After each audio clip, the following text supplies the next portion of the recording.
Then the Lord God made a woman from the rib he had taken out of the man, and he brought her to the man. The man said, "This is now bone of my bones and flesh of my flesh. She shall be called woman, for she was taken out of man. That is why a man leaves his father and mother and is united to his wife, and they become one flesh." Was it long ago? Am I talking myself into corners of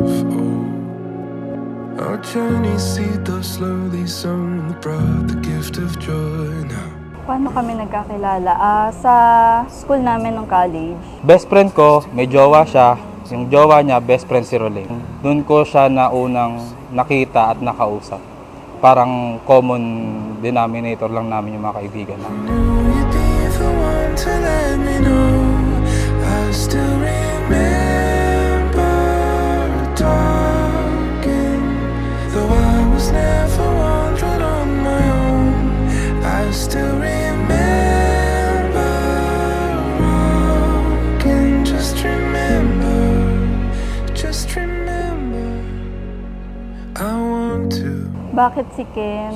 Kasi hindi naman din kasi parang hindi mo naman masasabi kung bakit mo mahal yung isang tao.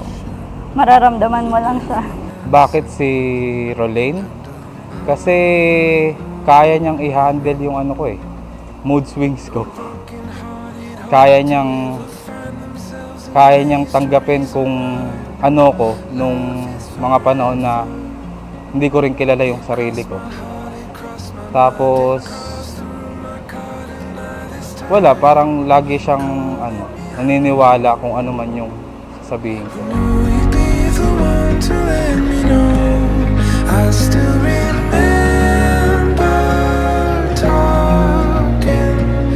Thank you for really seeing me, the good, the bad, and loving me.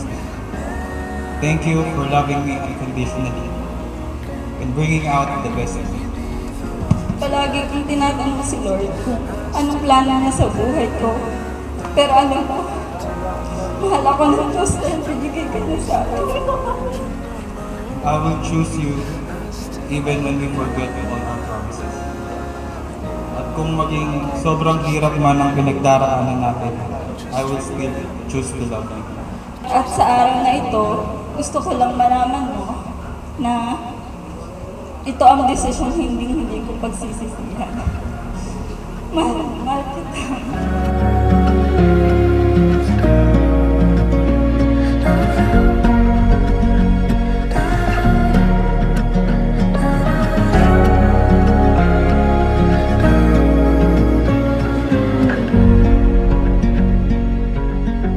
Love does not demand its own way. It is not irritable, and it keeps no record of being wrong. In relation to, there are things where the couple can compromise. Marriage and close relationship are all about building each other up and supporting each other. No matter what,